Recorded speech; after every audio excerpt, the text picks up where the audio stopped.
ahora vamos a hacer solamente algunas preguntas, dado que estamos medio escasos de tiempo. La primera pregunta sería, esto es en general para todo el panel, ¿cuál creen que debería ser el alcance de la participación de los profesionales ajenos al derecho en el proceso contencioso administrativo? Bueno,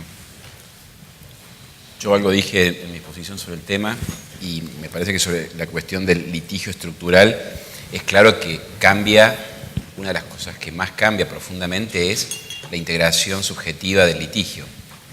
En tal sentido, invocando la idea del sistema, por supuesto, los conocimientos también son sistemas, ¿no es cierto? El derecho no es algo, más allá de la teoría pura del derecho, algo aislado y desconectado de otras realidades.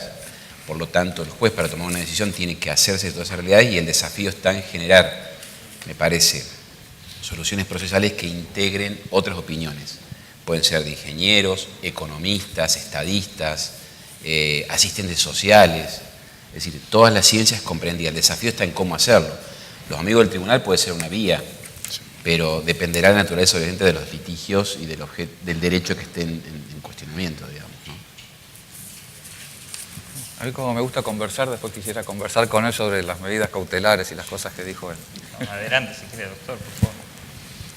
Ahora, dos reflexiones nada más. Uno, mencionaste la democratización de la justicia, no sé si con ironía o no, pero la verdad que me parece, más allá después de las decisiones en particular que hubo y que fueron generando, que uno puede tener diferentes opiniones, yo creo que es algo para la corporación que formo parte, que somos los jueces, que tradicionalmente en la Argentina tenemos privilegios que no son admisibles desde el punto de vista de la injusticia social o de la igualdad.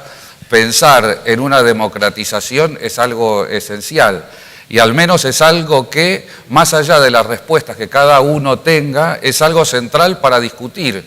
Y así como están en la sociedad en discusión los medios de comunicación, las corporaciones, los alcances de lo que puede hacer el Poder Ejecutivo, etcétera, me parece muy positivo que esté en juego cuál es la situación de los jueces, qué hacen los jueces, cómo se piensan a sí mismos, cómo los ve la sociedad y que eso genere un debate en la sociedad. Me parece que ya 30 años de la democracia fue un debate que nunca tuvo la intensidad que tiene hoy y eso me parece algo muy importante para nuestra cultura política. Y esto más allá después de cada una de las decisiones que en concreto se van tomando. Y una reflexión un poco más técnica sobre las cuestiones, medidas cautelares en materia tributaria. La Corte es tradicional que haya dicho con respecto a estas cautelares que tienen que analizarse con una expresión que puede dar para mucho, pero peculiar estrictez. Es decir, es una directiva de la Corte a los propios jueces para que tengan el máximo cuidado cada vez que dicten una medida cautelar en materia tributaria y con mayor estrictez que con cualquier otra medida cautelar que afecte a la administración pública, porque finalmente si afecta a la renta pública y la renta pública, dada la dimensión que puede tener en un caso tributario, puede afectar no a una situación en particular, sino que tiene efectos de irradiación en toda la actividad administrativa. Y esto fue seguido por la jurisprudencia no solo con respecto a lo tributario, sino a todos los recursos públicos. Por ejemplo, no sé, una causa creo de la Sala Quinta, Contencioso Administrativo Federal, sobre el canon o sobre los recursos del correo. Y es aplicable, en la medida que hay recursos y son considerables, es aplicable esta doctrina sobre las medidas cautelares. A su vez, la situación del contribuyente en el procedimiento administrativo es diferente a casi todos los otros administrados. Porque el acto central con respecto al contribuyente, que es el acto de determinación de oficio, es objeto de un recurso por el propio ordenamiento jurídico que tiene efectos suspensivos.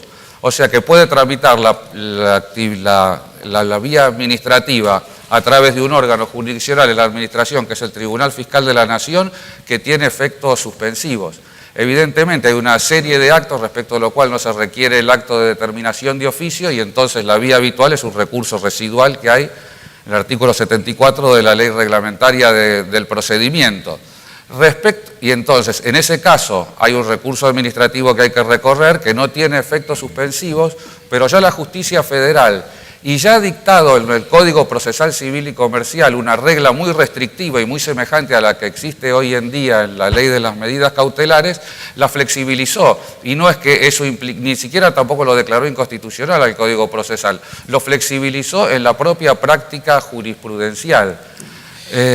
Con lo cual, digamos, más allá de los diferentes juicios sobre la ley, matizaría la evaluación de los efectos de la ley con respecto, en concreto, a la situación de los contribuyentes. Sí, a ver, el debate sobre la democratización de la justicia es un debate que creo que excede este panel y es un debate, yo creo, muy útil. Hay que ver también bajo el lema democratización de justicia qué es lo que se está realmente intentando. Habrá que analizar cada ley en concreto. Yo me he dedicado a analizar la ley de medidas cautelares y también hay que analizar lo que no se está haciendo y que también genera un problema. Ahora, respecto a las medidas cautelares contra el Estado, tanto en materia tributaria como en otras materias, siempre debe hacerse la valoración que debe hacer el juez debe ser una valoración muy exigente. Siempre. ¿Por qué? Porque hay otros principios también en el derecho administrativo, como la presunción de legitimidad de los actos administrativos, que hace que sea riguroso el análisis. No estamos discutiendo que no deba ser riguroso. Presunción de validez que, por supuesto, es iuris tantum, salvo prueba en contrario. Nosotros tenemos, creo que, darle la posibilidad de que el juez pueda tranquilamente valorar la verosimilitud del derecho y el periodo de la demora sin otros condicionamientos. Cuando estamos hablando de las rentas públicas, porque ¿qué pasa? Hay que hacer un poco de historia también. Hubo muchísimas veces, las medidas cautelares contra el Estado fue una conquista. Hubo muchas veces que se impidieron esas medidas cautelares. ¿Y cuáles eran los argumentos? Bueno, fiscus semper solvens, era un argumento, por ejemplo. El Estado siempre es solvente. Y después se exige un daño irreparable.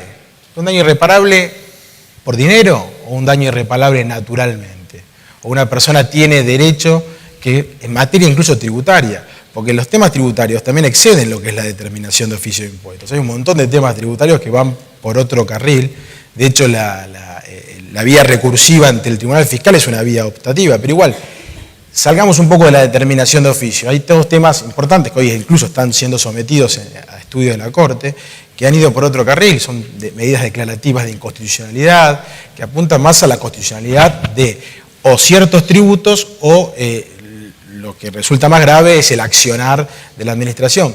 Pero digo, dejemos que los jueces puedan tranquilamente analizar si hay verosimilitud del derecho. Porque si realmente ellos encuentran que hay una verosimilitud del derecho, que hay una apariencia de buen derecho, con todas las exigencias que cabe aplicarles, no creo que deba imponérsele una restricción de cada interés público, porque frente a una ilegalidad manifiesta, creo, y eso es una opinión, no podemos oponerle a la legalidad manifiesta ningún criterio ni de presunción de validez de legitimidad, ni de principio de legalidad. ¿Por qué? Porque el principio de legalidad justamente tendría que perseguir y erradicar una ilegalidad manifiesta, una irrazonabilidad y una arbitrariedad.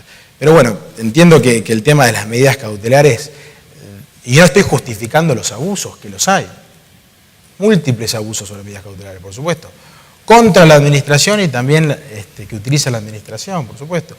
Pero, repito, para eso están los controles, para eso están los órganos judiciales, para eso están las distintas instancias y para eso está también un principio y que es de la esencia de la naturaleza de las medidas cautelares y que son provisorias.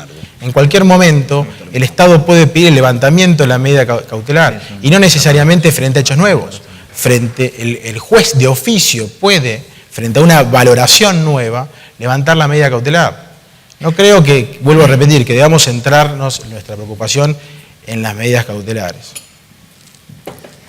Yo confieso que estoy un poco confundido en este concepto. Empezamos hablando de derechos fundamentales, suscribo lo que decía Ezequiel, ¿no? Yo quería volver de derechos fundamentales y del ciudadano, cortito, y de la persona y todo lo demás, y los argumentos contramayoritarios o contrahegemónicos, y estamos afirmando que la realidad que vivimos es que el criterio prevaleciente en la Corte de materia tributaria es que hay que demostrar, el particular tiene que demostrar, ¿sí?, el agravio real o cómo no pone en riesgo la renta pública y demás. Yo creo que justamente esos son los temas que tenemos que, me parece, que discutir. Hasta dónde las presunciones tradicionales de la Corte, incluso en materia tributaria. No olvidemos que en 1215 la Carta Magna surgió justamente por la vorágine fiscal del Estado en contra de los feudales o de los ciudadanos, ¿no es cierto? Entonces digo, es como que sistémicamente interpretado las tendencias que estamos viendo, para tomar la excelente figura que nos aporta Justo, vamos en otra dirección de lo que la tendencia tendría que ser. Hasta dónde nosotros podemos decir, por ejemplo, en materia tributaria, causa Candy de la Corte, ajuste por inflación. El particular tiene que demostrar por lo menos el 67% de afectación a su patrimonio para que prospere una cautelar en contra del Estado. En verdad, si eso no es desconocer el derecho de propiedad, más allá que está en la Constitución, me pregunto, ¿cuál es la tendencia en esto? Es decir, interpretado aisladamente, los razonamientos, cada uno tiene su lógica. Creo que todos las adherimos individualmente. Pero cuando vemos la tendencia sistémica de todo hacia dónde vamos, la ley de cautelares, la presunción de constitucionalidad de una norma o la presunción de ejecutoriedad del acto administrativo por el solo hecho que emana la autoridad. Yo digo, ¿hasta qué punto se pueden sostener esas presunciones en un contexto en donde hay tantas dificultades o tantos datos objetivos que exigen por lo menos que los revisemos, ¿no? No soy nihilista con esto, estoy simplemente tratando de preguntarme hasta dónde decimos y pregonamos los derechos fundamentales y cuando vamos a la práctica como administrados encontramos otro escenario totalmente distinto. Bueno, vamos a concluir entonces este panel. Le agradecemos mucho a los doctores Reina, Massimino, Casagne y Corti. Le damos un fuerte aplauso para concluir.